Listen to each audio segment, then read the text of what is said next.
Trust is a luxury I could never afford. Not when your net worth has 8 figures. I remember the exact moment I decided to start lying about my wealth. It was 3 years ago, sitting in my penthouse overlooking the city lights, nursing a glass of bourbon that cost more than most people's weekly grocery bill. My fiancée, Vanessa, had just left me, or rather, she'd left when she discovered the prenup would only entitle her to a measly $2 million if we divorced. Apparently, our love was worth precisely $8 million more. I never loved you, she'd spat, hurling her diamond engagement ring across my imported marble floor. Who could love someone as paranoid and cold as you? Her words cut deeper than any business loss ever had. Because despite my calculated exterior, I had loved her. Completely. And so began my experiment. Every blind date, every setup, every woman who came into my life would believe I was barely getting by. No more private jets, no more black cards, no more penthouses.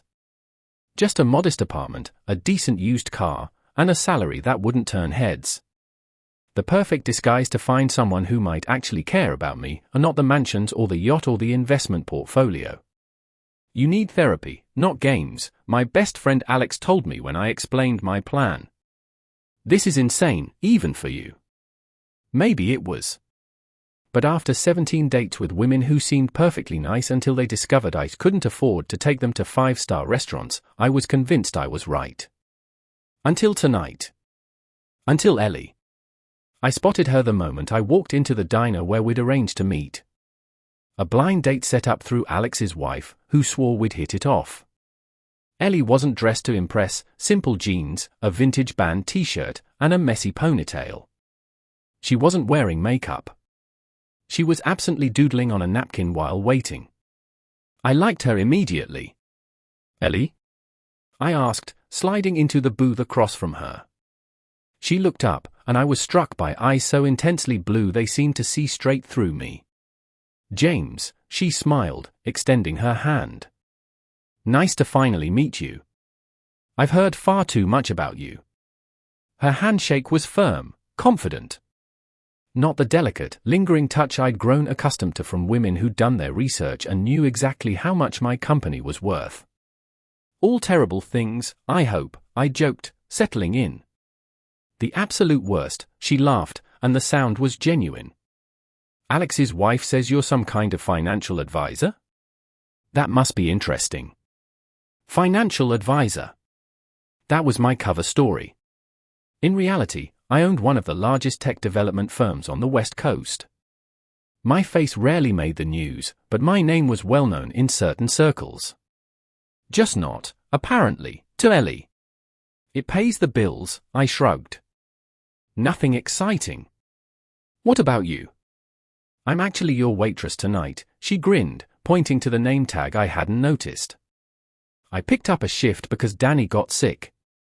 They were cool about letting me stay for our date after I finish. I've got about 20 minutes left. I blinked in surprise. You work here? Here, and I teach art at the community center 3 days a week, she explained. The glamorous life of an aspiring artist. Can I get you something while I'm still on the clock? There was no embarrassment in her voice. No apology for her circumstances. Just a woman making her way through life exactly as she was. Whatever's good, I said, still processing this unexpected development. The pie, she decided for me. Definitely the pie. I'll be back. As she walked away, I found myself watching her interact with other customers. She knew them all by name, asked about their families. She laughed easily, moved with confidence. There wasn't a hint of the practice charm I'd grown so familiar with, the calculated interest that came with dollar signs in someone's eyes. When she returned with 2 slices of pie and shed her apron 15 minutes later, we talked. Really talked. About her art, sculptures made from discarded materials that sounded genuinely fascinating. About her tiny apartment with the leaky faucet and the perfect lighting for her workspace. About her dreams of opening a community art space for underprivileged kids. Not once did she ask about my income or hint at expensive tastes. When the check came, she reached for her wallet without hesitation. My treat, I insisted. I asked you out, after all. You did not, she laughed. This was a setup, which means we split it. I don't do the whole man pays thing. At least let me leave the tip, I countered. You know, employee solidarity. She considered this. Deal. But next time, we're going Dutch. Next time. She wanted a next time. As we walked out into the cool evening air, she pointed to my car, the modest sedan I'd purchased specifically for my ruse. That yours? Yeah, I said, preparing for disappointment. This was usually when interest faded, no fancy sports car, no driver, no indication of wealth. Instead, she smiled. Thank God. I was worried you'd be one of those guys with a car worth more than a house. Total turn-off. I nearly choked. You don't like nice cars. I don't like men whose self-worth comes from their possessions, she clarified. I dated a guy with a Maserati once. Every conversation somehow circled back to that damn car. Most boring 6 weeks of my life. As she spoke, something unprecedented happened. For the first time in years, I felt a pang of guilt about my deception. This woman, who had no pretense, no agenda I could detect, deserved honesty. But the thought of revealing the truth now, after I'd explicitly presented myself as someone else, was impossible. So, she said, breaking into my thoughts. Are you going to ask for my number, or are you going to keep staring at me like I've grown a second head? I laughed, the tension breaking. Definitely the number. And maybe a second date. I'd like that, she said, typing her information into my phone. But fair warning, I'm not easy to impress. If only she knew how refreshing those words were to me. As she walked to her car, an ancient Honda with mismatched paint, she turned and called over her shoulder. By the way, your financial advice must not be great if that watch is a knockoff. My blood ran cold as I glanced at my wrist. In my carefully orchestrated disguise, I had forgotten to change my watch, my very real, very expensive watch that cost more than her car. She knew. Somehow, she knew. And yet, she still wanted to see me again. As I watched her drive away, one thought echoed in my mind: this woman was about to completely upend my life. And for the first time in years, I was genuinely excited about what tomorrow might bring.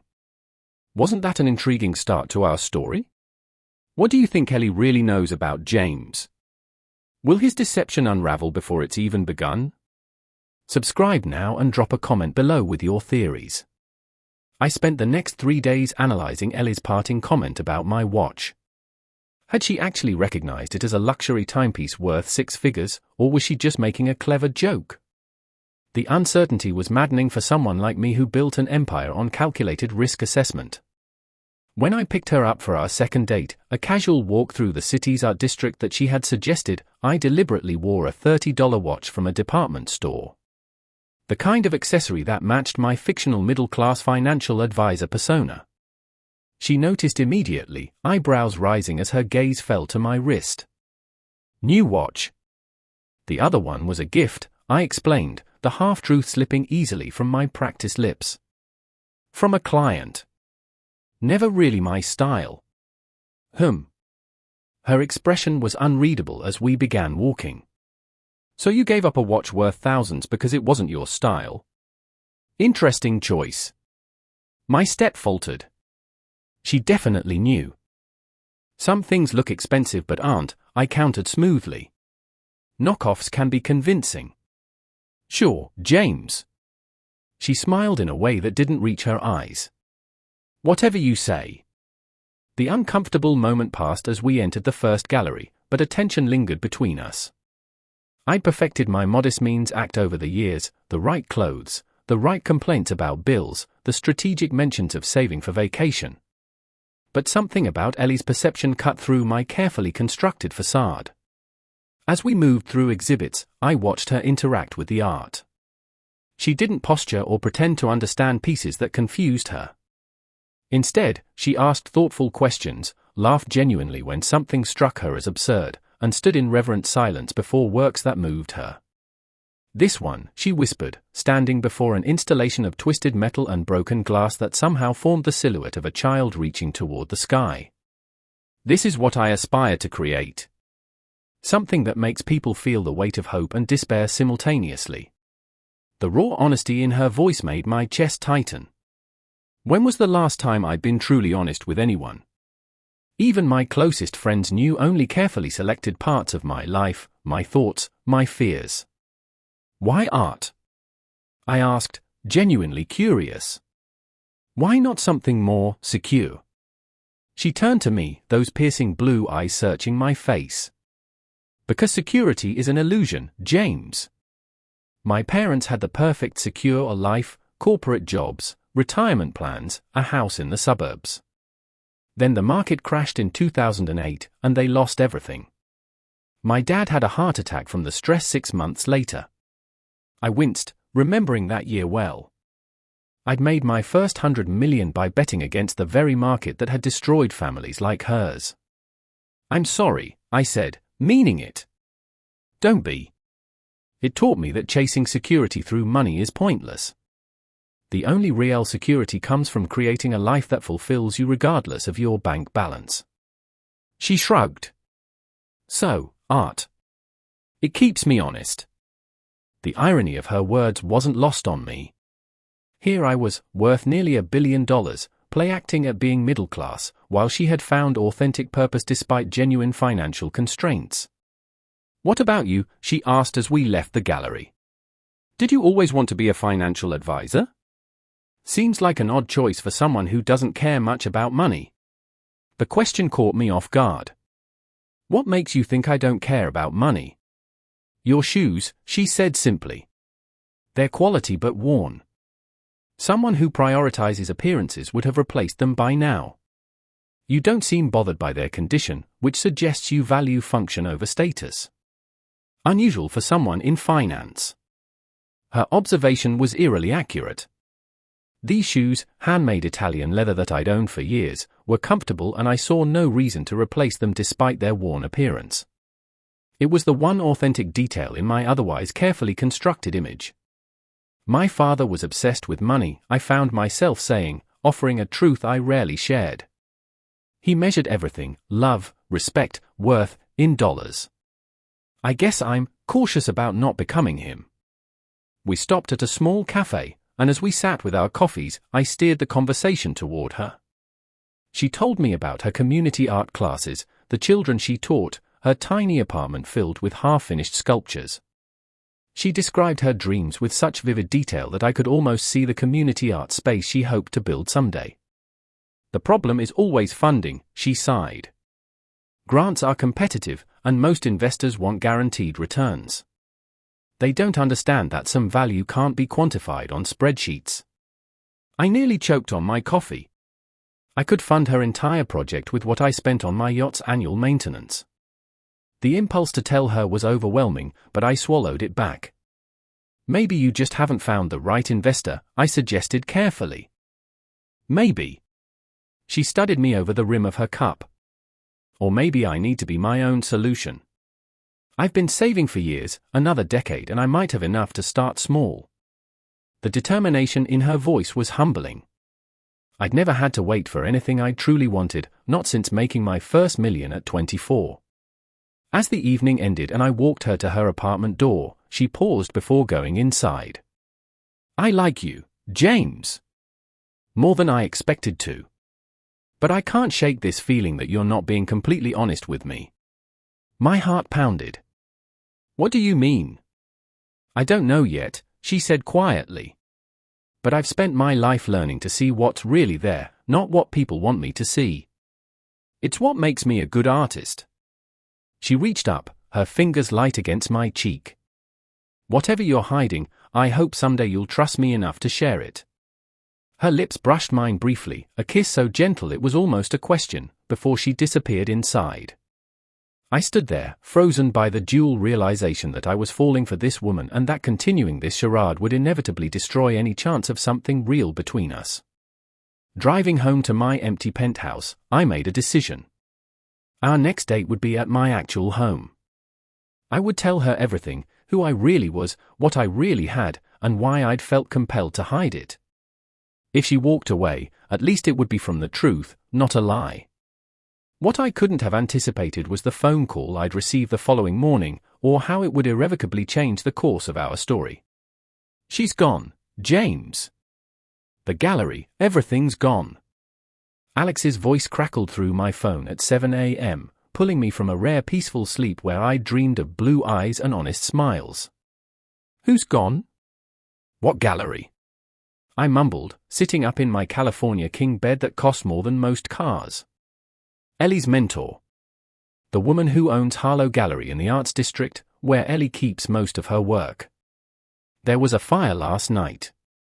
I was suddenly, completely awake. "Was anyone hurt? Is Ellie okay?" "No injuries, but the building's destroyed." "I thought you should know since you two hit it off." "Sarah says Ellie's devastated, most of her portfolio was there. Years of work, all gone." My mind raced. Where is she now? At what's left of the gallery?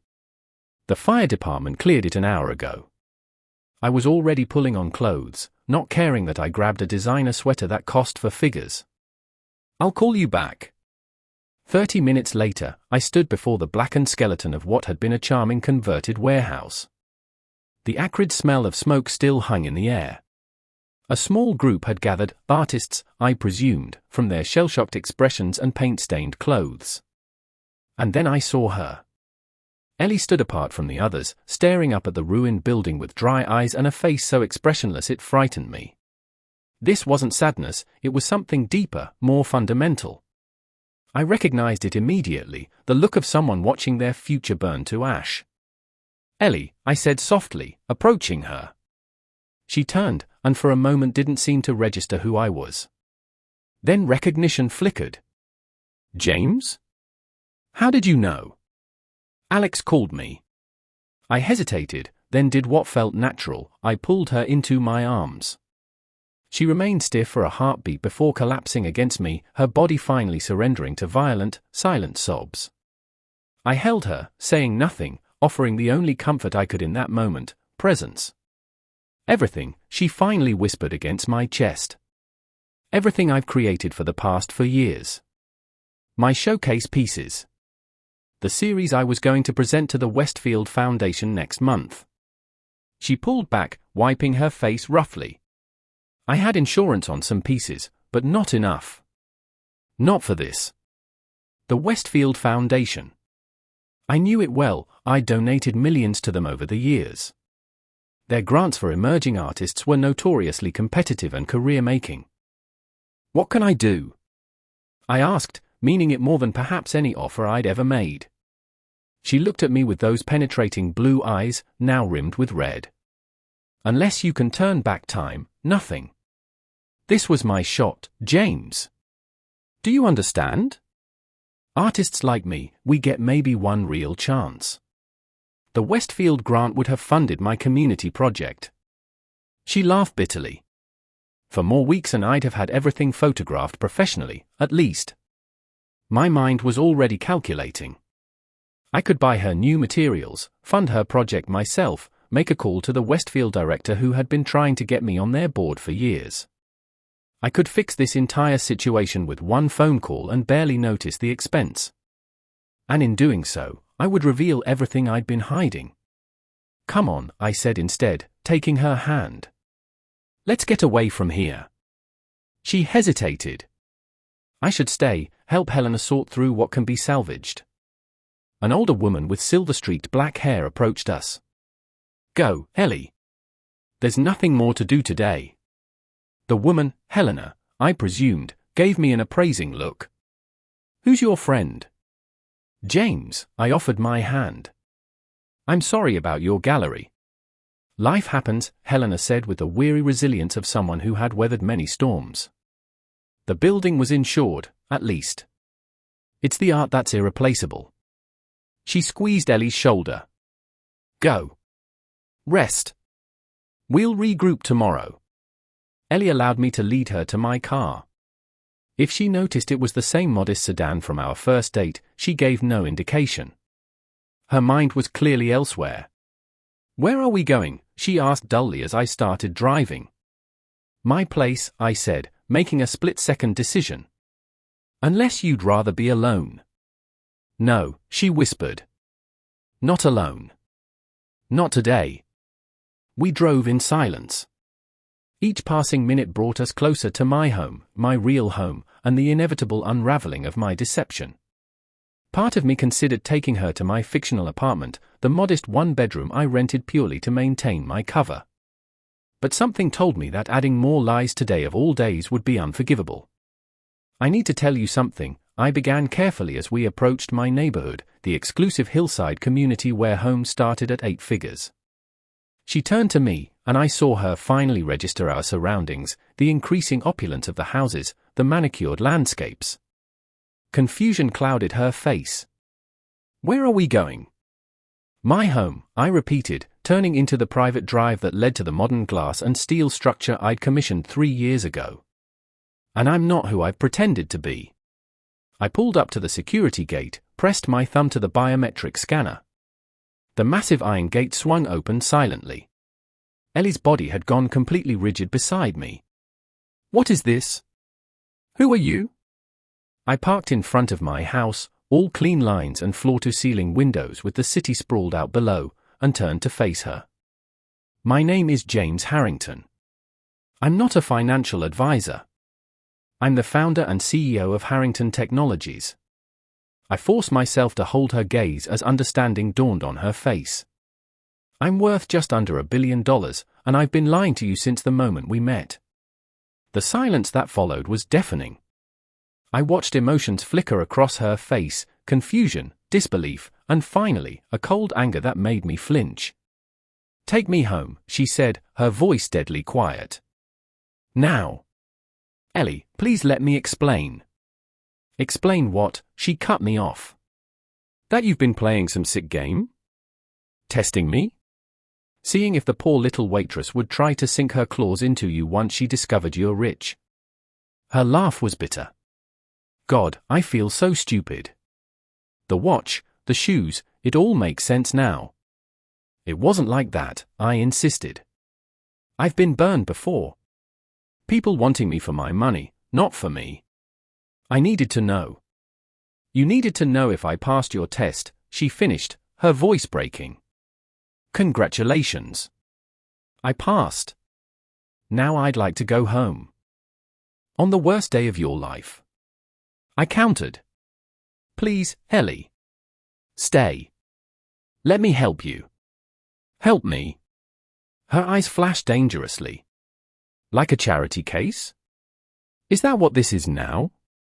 The billionaire swooping in to save the struggling artist?" "No, that's not." "Did you know about the Westfield Foundation? Were you laughing inside when I talked about scraping together funding?" Tears were streaming down her face now. Was any of it real? The pain in her voice cut through me.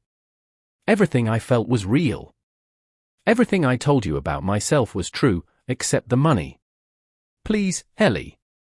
1 hour. Give me 1 hour to explain, and if you still want to leave, I'll drive you home myself." She looked out at the sprawling city below us, then back at my house, a physical manifestation of everything I'd hidden from her. For a long moment, I thought she would refuse. Then her shoulders slumped. 1 hour. And then I never want to see you again. As I led her into my home, I felt the weight of every lie between us. I had 1 hour to convince her that the man she'd begun to care for wasn't a complete fabrication, that beneath the deception was someone worthy of a second chance. What I didn't know then was that my revelation wasn't the only secret that would come to light that day. The sound of Ellie's footsteps echoed through my cavernous entryway as she took in the minimalist design, the museum-quality art, the floor-to-ceiling windows framing the city like a living painting. I'd spent millions crafting this space, yet watching her move through it made the whole place feel hollow. "You've been here before," she said suddenly, stopping before a large abstract sculpture in my living room. I frowned. "What do you mean?" "This is mine." Her voice was flat as she gestured to the twisted metal formation. "I created this piece 3 years ago for the Morrison Gallery showcase. It sold to an anonymous buyer for $30,000. Her eyes met mine. Was that you? I swallowed hard. Yes. And the other pieces?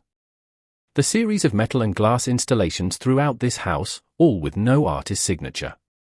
Are those mine too? Yes, I admitted. I've been collecting your work for almost 2 years.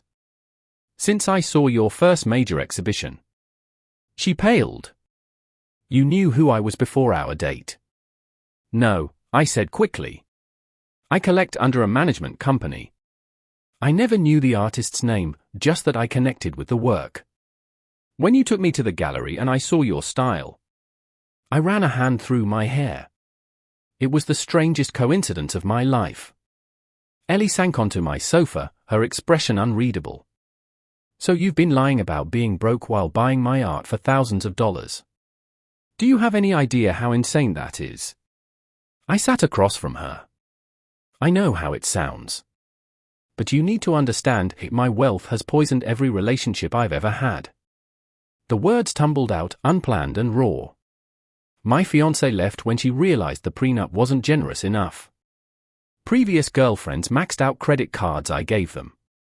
My own mother calls only when she needs money. So you decided all women are gold diggers? That's your justification? Her voice sharpened. Not all. Just anyone who knows who I am. What I have? I leaned forward. The night we met, you split the check. You drove away in a car that barely runs. You talked about your dreams without once hinting you needed financial help. I met her eyes. Do you know how rare that is in my world? Because you weren't part of my world, she shot back. You were just a financial advisor with a knockoff watch. That's who I wanted to be, I confessed. Someone who could find connection without wealth distorting everything. Ellie stood abruptly, pacing to the window. Your hour's almost up, James. I don't see how any of this changes the fact that you manipulated me from day one. I joined her at the window, careful not to touch her. I was going to tell you everything. That's why I brought you here today. I just didn't expect it would happen like this. She laughed hollowly. Well, fate has a way of forcing truths to the surface. Like what happened with the gallery? I asked quietly. There's something you're not saying about the fire. Her shoulders stiffened. The silence stretched between us until she finally spoke, so softly I barely heard her. It wasn't an accident. I froze. What? The fire. She turned to face me, her eyes filled with something between rage and despair. Helena's ex-partner, he's been threatening her for months over ownership rights. The fire department found accelerant. She wrapped her arms around herself. Everything I've worked for, destroyed because of someone's greed. Ellie, I'm so sorry. You know what's worse. Her voice cracked. Before I met you, I'd just been approved for a small business loan. I was going to use it to secure a tiny studio space. Instead, I invested it all in materials for the Westfield submission. Materials that are now ash. The weight of her loss hit me full force. This wasn't just art, it was her future, her financial security. Let me help you, I said, the words escaping before I could stop them. Her eyes hardened. And there it is. The rich man's solution. Throw money at the problem. Not as a rich man, I corrected. As someone who believes in your talent. As someone who's already invested in your art because it moved me. I took a breath. As someone who cares about you. You don't even know me, she whispered. The real me. Then let me, I pleaded. No more lies. From either of us. Something flickered in her eyes. What do you mean, either of us? I held her gaze steadily. Helena isn't just your mentor, is she? The way you spoke about the gallery, the way you're taking this loss personally, it's more than professional. Ellie's composure cracked. A single tear slid down her cheek. She's my mother. My biological mother who gave me up for adoption 30 years ago. I found her 2 years ago, and the gallery was our chance to rebuild what we lost. And suddenly, everything shifted between us, two people with masks finally removed, standing in the harsh light of truth. The silence that followed Ellie's revelation about Helena stretched between us like a living thing. Outside my windows, the sun began to set, painting the sky in shades of amber and gold that reflected off the tears on her face.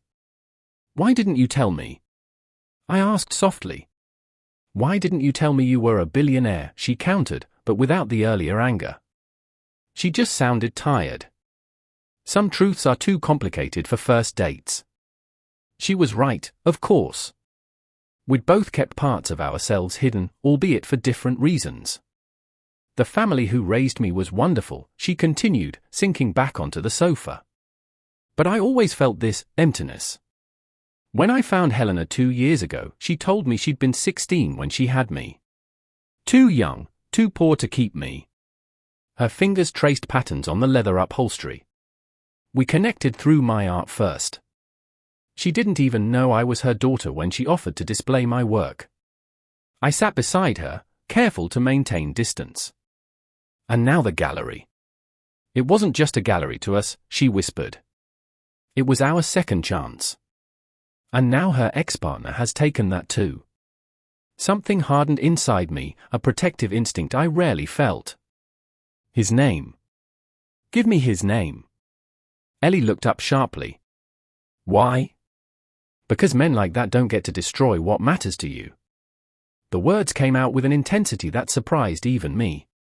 What are you going to do, buy him off? Have him threatened? She shook her head. That's not how I want this solved. Then how, Ellie? Because I'm sitting here with resources that could help you and your mother rebuild, and you won't let me use them. Because I need to know it's not about the money, she exclaimed. With you or with Helena or with my art. The moment it becomes about money, it becomes transactional. And family, real connection, isn't transactional. Her words struck me with unexpected force. My entire life had been transactional. Business deals, relationships, even friendships existed within carefully calculated parameters of give and take. Then what do you want from me? I asked, genuinely uncertain. Ellie studied me, her artist's eye seeing layers I usually kept hidden. Partnership, she said finally. Not rescue. Not charity. If, and that's a big if, I let you help, it would be as equals. I have significantly more money than you, I pointed out. And I have significantly more emotional intelligence than you, she countered with the ghost of a smile. We all have our strengths. Despite everything, I laughed. This woman continually surprised me. Here's what I propose, I said carefully. I have connections at the Westfield Foundation. I can arrange for your deadline to be extended, giving you time to create new work. She frowned. That's exactly the kind of string pulling I don't want. It's networking, I corrected. Something you do yourself if you had the connections. As for the gallery, that's Helena's decision, not mine. But I'd like to meet her properly, as myself.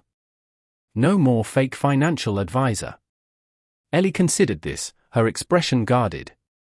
And us? What happens with us after today? The question hung between us, heavier than discussions of money or art or family. That depends, I said honestly. I've shown you all my cards now. The penthouse, the company, the wealth I've hidden. This is who I am, Ellie. The question is whether you can forgive the deception that brought us here. She stood and walked to where one of her sculptures stood illuminated by the fading sunset, twisted metal forming what looked like wings emerging from broken chains. You know why I work with discarded materials? She asked, tracing the edge of the sculpture. Because broken things still have value. Because what seems ruined can be transformed. She turned to face me. I believe in second chances, James. But trust, once broken, has to be rebuilt piece by piece. I'd like to try, I said simply. If you'll let me. Her phone buzzed, breaking the moment. She checked it, her expression shifting to alarm. It's Helena. The police just arrested her ex, but she needs me. She looked up. I have to go. I nodded, reaching for my keys. I'll drive you. No. She held up her hand. I need space to think. About everything. She took a deep breath. But tomorrow, if you're serious about helping, about us, meet me at the gallery site at noon. No more lies, no more tests. As I watched her call a ride-share from my driveway, I realized that for the first time in years, I was terrified of losing something money couldn't buy. I had spent a lifetime building walls of wealth around myself, only to find that the one person who made me feel truly seen had slipped through those defenses without even trying. Tomorrow at noon would determine whether we had a future or if my deception had cost me the most real connection I'd ever known. Will James and Ellie find a way forward together? Can trust really be rebuilt after such profound deception? Subscribe now and share your thoughts in the comments. I arrived at the gallery ruins at 11:45 the next day, having barely slept. The charred skeleton of the building looked even more devastating in daylight. A small group had gathered, artists clearing debris, cataloguing salvaged pieces. At the center stood Helena, directing efforts with quiet authority despite the devastation around her. And then I saw Ellie. She wore paint-stained overalls, her hair tied back, face smudged with ash. Something tightened in my chest at the sight of her determination amid such loss. She spotted me and paused mid-conversation. After a moment's hesitation, she approached. "You came," she said simply. I said I would. I glanced around at the ruined gallery. "How bad is it?" "Structurally?" "Total loss. The insurance will cover rebuilding, but not for months." Her voice caught. "Most of the art is gone. Some pieces in the back room survived, but everything in the main gallery." She didn't need to finish. I could see the devastation in her eyes. "I'd like to meet Helena properly," I said. "As myself." Ellie studied me for a long moment before nodding. She led me to where her mother was examining a partially salvaged canvas. "Helena," Ellie said quietly. "This is James. The real James." Helena straightened, her artist's eyes assessing me with unnerving precision. "The financial advisor who isn't a financial advisor," she said, her tone neutral. "James Harrington," I offered my hand. "It's an honor to meet you. I've admired your gallery for years." "And yet we've never met," she observed, taking my hand firmly. "I tend to buy art through representatives," I admitted. "A habit I'm reconsidering." A ghost of a smile touched her lips. "Ellie explained your unusual approach to dating." She glanced between us. "Honesty would have been simpler." "I'm learning that," I acknowledged. "Which is why I'm here as myself today, offering to help, not as a savior, but as someone who believes in what you've built." Helena's expression remained guarded. "And what exactly are you offering, Mr. Harrington?" "A partnership," I said, echoing Ellie's words from yesterday. "I have an empty commercial building downtown that could serve as a temporary gallery space while this one is rebuilt. And I'd like to establish a foundation to fund community art programs, with you and Ellie on the board, making the decisions." Ellie's sharp intake of breath was audible. "James!" "It's not charity," I continued quickly. "It's investment in something I believe in. Something that matters." Helena and Ellie exchanged a look I couldn't decipher, some wordless communication between mother and daughter. "Why?" Helena asked simply. The question caught me off guard. "Why what? Why invest in us? In this?" She gestured to the ruins around us. "There are safer investments for a man of your means." The answer rose to my lips before I could consider its implications. Because art saved me once. I hadn't spoken this truth aloud in years. After my father died, I was drowning in grief and responsibility. A piece in a small gallery, actually, one of yours, though I didn't know it then, made me feel something when I thought I couldn't feel anything anymore. The admission hung in the air between us. Helena's expression softened almost imperceptibly. "Come," she said finally. "Let me show you what survived." As Helena led us through the wreckage, explaining her vision for rebuilding, I felt Ellie's hand slip into mine. A simple gesture, but in it lay a tentative offering of trust. "This doesn't fix everything between us," she murmured. "You know that, right?" "I know," I agreed. "But it's a start." Later, as sunset painted the ruined gallery in golden light, we sat among the salvaged artwork, Helena, Ellie, and I, sketching plans for a new beginning. Not just for the gallery, but perhaps for us as well. When Ellie smiled at me across the makeshift table, I realized that for the first time in my life, I wasn't calculating risk or return on investment. I was simply present, hopeful, and genuinely myself. 6 months later, I stood in the newly rebuilt Harlow Gallery, surrounded by the buzz of opening night conversations and the gentle clink of champagne glasses. The transformation was remarkable, not just of the space, but of everything. Where there had once been ashes, now stood a reimagined gallery with soaring ceilings and perfect lighting. Where there had once been loss, now hung new creations, including Ellie's centerpiece collection that had won the Westfield Grant 3 months ago. And where there had once been deception between us, something real had slowly, carefully grown. "Nervous?" I asked, finding Ellie in a quiet corner, watching guests admire her installations. "Terrified," she admitted with a small smile. But the good kind of terrified. She looked stunning in a simple black dress, her hair swept up to reveal the delicate silver necklace I'd given her last month, not expensive, just meaningful. A small sculpture pendant she'd sketched one night, which I'd had crafted by an artisan friend. "The Westfield director can't stop talking about your community program," I told her. "The funding's practically guaranteed for the next 3 years. "Our community program," she corrected gently. "I couldn't have done it without you."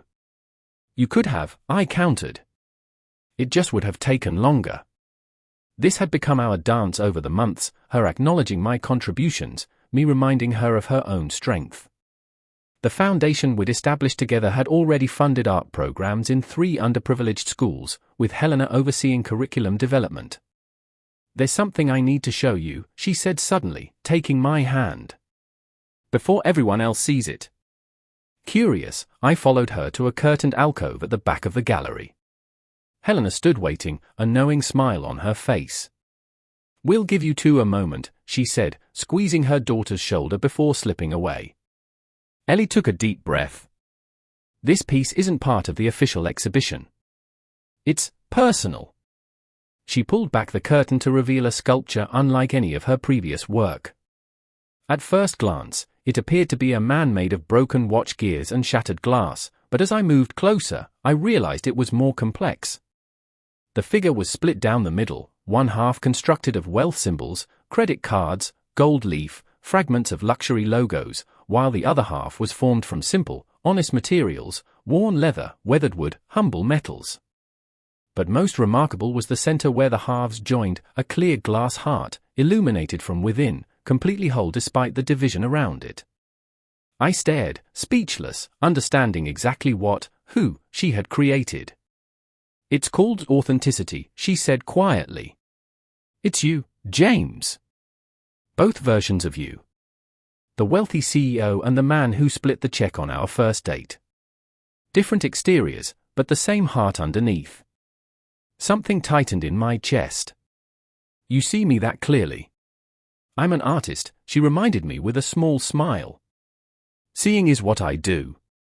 I reached for her hand, overwhelmed by the realization that this extraordinary woman had taken my deception and transformed it into something profound, just as she did with all broken things.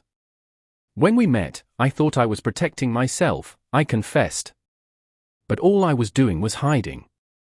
"We were both hiding parts of ourselves," she acknowledged. "Me with Helena, you with your wealth. We were afraid of being valued for the wrong reasons. And now?"